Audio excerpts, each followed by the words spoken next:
Hey, what's up, everybody? BDF 44 coming at you another video. All right, so I had a really good um, Bible study with my family just now, and just had a reiteration of truth in regards to giving and receiving, and just making sure you give. I think it was Corinthians, 2 Corinthians 8. Even though a lot of y'all probably don't read the Bible or get into that, but I think the message was really clear and really helpful. Basically, it showed the parallels between what we see today and back then, where a lot of times when people have so much, like a lot, they hoard it.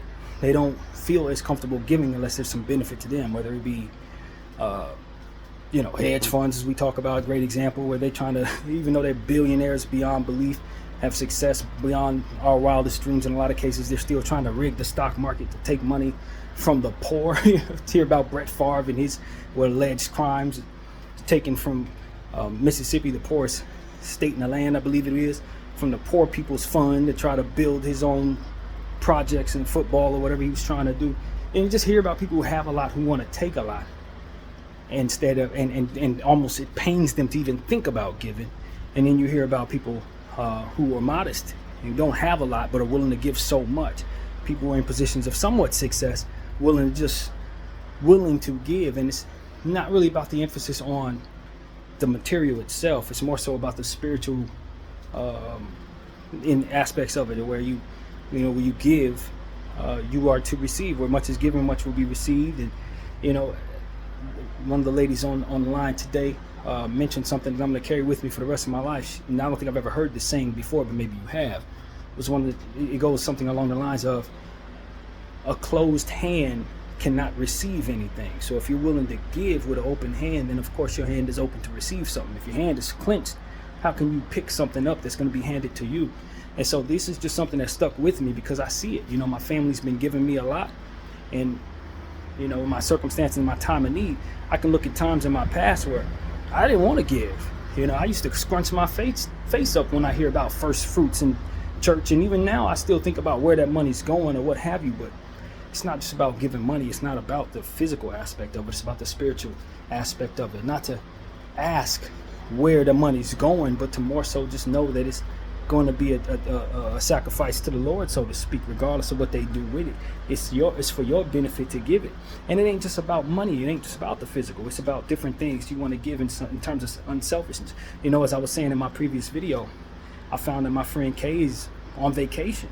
The selfish side of me wants to say, yo, I want to be on vacation while I'm sitting in a hotel, this and that. But if you're being unselfish and you're giving the type of unselfishness that the situation would be best to have, you're happy she's there. You're happy she's in a position to enjoy herself. You're happy that she's not somewhere sad like you are. To be unselfish in such a way that you're giving. Maybe in another way, there's a world where, someone needs you to help them by getting out and helping them with their car. Maybe they're stuck on the side of the road. You don't want to slow down. You know what I'm saying? You don't want to stop for them. You don't know if it's safe or what have you. But at the end of the day, if it's in your heart to do so, the Spirit guides you to do so, it's in your best interest to follow that Spirit. Because at the end of the day, what you really want to make sure is that if you're stuck on the side of the road and you need some help, that somebody's going to be willing to stop for you. And if you're not willing to stop for someone else, who's to say anybody would be willing to stop for you? We got to be the good in the world that we want to see in the world. You know what I mean? A lot of times we want to wait for good things to happen before we're ready to give our best. We want to wait to see if it makes sense in regards to us benefiting from something before we're willing to make any sacrifices in that direction. And that's not what this lesson was about. That's not the wisdom that this lesson was teaching. It's that you give and that you trust that higher power will come back around and give it to you. And then in that space, once you do for others, you are creating the possibility of someone then being so gracious that they do it for somebody else. You're creating that good in the world and you're passing it forward. I often use the words paying it forward a lot, and it was something that was said to me once when I helped somebody years ago in an apartment building get their laundry in their house. I guess they had something going on, I don't remember what it was, physical, that they couldn't lift their laundry. And I helped them, and they said something along the lines of, I'm going to make sure I pay it forward. And it just clicked in my mind, and I kept that phrase with me for the rest of my life, to pay it forward. A lot of times we want to pay it back. And of course, that's the right thing to do. When somebody give you something, you want to pay them back. The money needs to be paid back. But even just the same, what you're also responsible for doing is receiving that appreciation from what it is that's been given, and to pay it forward to somebody else. Not necessarily looking for somebody to give you something back, but looking to more so pay forward what has already been given to you in a different situation. So that's really what it's about. I want people to be happy for me when I'm on vacation. You know what I mean? I want people to be able to pull over for me if I'm in a situation where I need somebody to pull over and I'm on the side of the road. You know, my family's obviously giving me what they've given me to see to it. I'm in this hotel room. I want to make sure that when it's time for me to be in a financial position to be able to help somebody else, that I'm not sitting there looking at the calculator trying to, you know, to make sense for me. You know, are they going to pay me back? Is this person, are they reliable to pay back? You know, that's not the spirit from which was given to me, because I'm not in the greatest position to pay anything back. You know what I mean? But I am in a fantastic position to pay it forward, whether I have a whole lot or not, whether I'm in a modest position or not. There's always something I can do to pay forward what's been given to me, and maybe not in the same way. Somebody gave me money, maybe I can help some elderly person across the street. Somebody pulled over and helped me while I was on the side of the road. Maybe I can then give somebody some money, someone else. You know, it's about paying forward the gratitude, not the physical aspect of it. And that's what I think we can benefit most from in regards to not only making the Lord happy, but looking in the mirror and seeing somebody you're pleased with as well. That's what I always say. Volunteer work makes people feel better. You know what I mean? When you're going through a difficult time or you're having a depressive moment, a lot of times what you need to do is pray for others or help someone else so that you can see the gratitude in their eyes and have it reflect upon yourself. If you're self-loathing, if you're in a situation where you have done wrong and you know it and you can't forgive yourself, it's in what you're going to do next that ultimately gives you that self-respect that allows you to overcome whatever it is in regards to forgiving yourself. You know, and that's a real thing. A lot of people don't know that because we're taught to be so guarded and selfish. And that's not really a concept that we often find in our culture. But it is that giving that ultimately makes you look in the mirror and say, yeah, I deserve to be forgiven. I'm weighing all these bad deeds against these good deeds that I'm not only doing, but I'm willing to do from here. And that's a real thing, man. A lot of times it can be the difference between falling into various different depressions or even, dare I say, things that lead to, abusing drugs or abusing liquor. It could come down to you just having a reason not to and seeing it in your own eyes as you look in the mirror. You know, we talk about these type of concepts all the time. That's why I thought this was such a good one to share with you guys. And a lot of times we'll look at it and say, okay, it's in the Bible, but this is a concept you can take no matter whatever walk of life you're in, because at the end of the day, you're all going to have a storm someday that you're going to need help with. It may not be a storm that you can perceive is coming. It may not be a situation where it's monetary. Maybe you're very wealthy, but at some point in time, you're going to need somebody to give you a break. Maybe if it's nothing else, then to just think of you as somebody who's not a bad guy. A lot of times, it's our reputation that ends up being on the line. And it's going to be those giving moments that ultimately give us the people that are going to vouch for us when it's time for us to be spoken of. Was that a solid dude? Yes, he was. So when the false accusers come along and say he was like this, he was like that, you got a bunch of people behind you that can vouch for your spirit and who you were when you were showing them what it is that you were willing to do and giving. It's an underrated thing. Showing respect to women as a man. If you ever get falsely accused, you want to have as many people behind you that have had so many good things to say about that aspect of your character that can weigh against those false accusers. If you're the type of person that runs around not respecting no women ever, the first time somebody's going to accuse you of being a certain way, you're not going to have that benefit of the doubt from a lot of people that you're going to really need it from. And those are the type of things that we don't think about in regards to giving. But it is giving real respect. It is giving unselfishness. It is rooting for somebody else when it doesn't necessarily benefit you to do so. It is rooting for somebody when you're in a bad situation and they may be in a position to celebrate something, not hating on them. It could be the difference between having somebody plotting against you or not. I mean, it goes into so many different areas. It ain't just about money.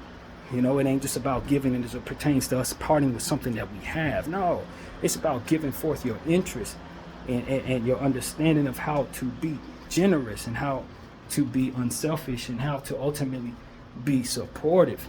That really helps vouch for your character. You know, I think about my friend Kay once again.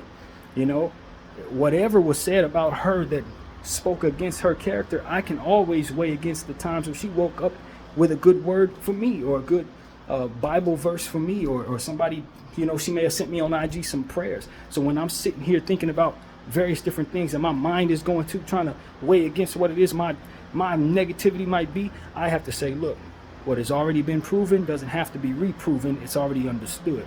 This is who she is, and that's what's good. And these are the type of things that help me through these difficulties right now. When I was going through what I was going through, expressing to y'all in the last video, it makes me want to root for her on vacation. It makes me want to not think about myself when considering the circumstances at all.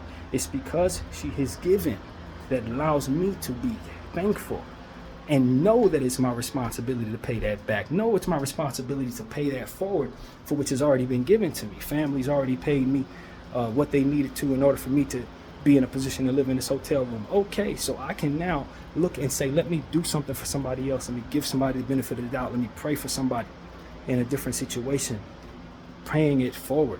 And this is where it comes to as well. We talk about my prayer list. Same parallel. When I started my prayer list, I was in a pit of agony that didn't have anything to do with real problems like I'm going through right now. And I needed the strength that was going to come from what ultimately became my prayer list. I started with 2 people, praying for 2 people, then pray for 4, then pray for 5, then pray for 6, adding people to the list left and right. And what I ended up gaining was not only the strength that came from rooting for others, so that when I was going through my sadness, I'd look up and see something on IG, look up and see something on Facebook where the Lord has blessed somebody I've prayed for, and I'm realizing and I'm finding happiness in seeing them succeed just because I put so much of my emphasis on praying for them every day, that it helped me throughout my day-to-day. Look up and see somebody else doing good. Look up and see somebody having a child. Look up and see somebody who's been saved from a circumstance. It gives me the faith that the Lord can save me too, because I've been praying for them and I see the miracle that he provided in their life. And then you see how that manifested into him putting people together from those prayer lists and speaking sort of toward me in regards to my faith, and having it so that when I really went through hard times, not just times that came from me not having a prayer list from which to pray to and having an emptiness that came from that, because that's what it really was I was suffering from, was an emptiness that I couldn't seem to fill a void because I was living alone, dealing with myself in a selfish space, and it felt like the whole world was about me as it pertains to everything wrong. I was in a depression because it was all about me all the time, until I started praying for that prayer list. And the Lord helped me realize that not only is it not all about me, but because that list existed, he can help prove to me what it really is about, which is others, and how he's trying to move in the spiritual warfare we're in, and all these different various concepts that came from that understanding of all of those different names being moved in certain different ways that the Lord could help me see. It manifested something completely different from what it is that I was looking for. And it all started with the understanding that I need to pray for somebody else because I couldn't figure out why I was so sad, and I needed to feel strong. I got on my knees in the shower one day and I said, Lord, how can I find myself being strong? Because I feel like I'm at my weakest. And the Lord gave me that prayer list. He said, well, start praying for some people. So I picked Latasha. I picked Karen. And I've been praying for them throughout the course of that situation and adding to that list. And he started just showing all of this to me, and I've been able to give it to you throughout the course of these therapy sessions. That's what brewed that understanding that it would make me feel better for praying for others. It would make me find strength for praying for others. It would be a world opening up for me for having a list of people that I prayed for and continuing to add to it. Not having that made me empty. Not having that made me depressed. Not having that made me naturally selfish. And with that selfishness came no understanding at all. No way that the Lord was communicating to me by way of others at all. And so I tell you, this is in that same ballpark. It was the same ballpark as what we're saying in regards to looking in the mirror and seeing something in yourself that you appreciate. Same ballpark is in donating or volunteer work that would ultimately make you more loving of yourself, and loving of the world that you're in, whether it's perfect or not. It was that same concept that brought me to the prayer list that I ultimately continue to pray for to today. And it's got so many names on it, I stopped counting a long time ago, but continue to still add to it. And as I'm seeing, the Lord is continuing to add to these circumstances from which I'm able to see how he's moving these people, putting them together, saving their lives in certain situations and expanding their families. Just really different types of stuff, teaching them lessons when they bump their head, they go through hard times, and they're seeing how the Lord is working. Or rather, I'm seeing how the Lord is working if they're not, and they will soon see it, I believe. So this is what comes from being unselfish. It's a world of things that can open up, not just what it is that you can wrap your head around in regards to if I give, I get back. No, it's a whole new world that opens up once you start having that concept in your heart and applying it to different things. And as you can see, I'm in one of the darkest times in my life, but as I've been telling you guys, I've been handling it the right way. And it's because the Lord has been able to teach me so much and give me so much strength that ultimately I would need on days like this. If it wasn't for that prayer list, I would have never gotten off of my knees in the shower that day with any strength. And you know for a fact I wouldn't have handled this real circumstance that I'm going through with any sort of wisdom whatsoever. I would have been lost in the sauce and definitely probably gone, to be honest with you, if it wasn't for him giving me that strength then. You know what I mean? So that's what the strength that I've built up has ultimately done by way of praying for others. Even if I didn't volunteer, even if I never got out of my isolation, I always had that prayer list that I could turn to that ultimately gave me the self-respect, self-control, self-awareness, and all these other different things that I think has been birthed from just that connection with God and how he's been able to prove himself by way of those people and what I see in my phone and what I see in my life for those that I pray for. So this is a real thing, man. Give. I don't care what religion you are. I don't care what circumstance you find yourself in. I don't care how much you have. If you don't have any money, there's always something you can do. And if you don't have the ability to even move, you can always pray for your nurses. You can pray for the people around. You can pray for the other people in the hospital with you. There's always something that you can extend yourself to for this to be relevant for the betterment of not only you, but of course them, they of whom you are praying for, or what have you. So that's what I'm really wanted to say here. I think that God has shown me so much, and because he has put me in a position to have that strength, got me off my knees, now I know that not only can I get through what I'm going through right now, but I might be strong enough to get through something else. You know what I mean? I might be strong enough to be able to get through even worse stuff. I might be strong enough to be able to overcome heartbreaks that I thought I couldn't overcome. It was through that belief and that understanding and that giving and that praying that got me through some of the stuff that I went through that was hard before this, which from there showed me that I was strong enough to get through this. You see what I'm saying? So it's like, start that process for yourself. If you don't want to start a prayer list, that may not be for you, but do give. Do find yourself willing to give.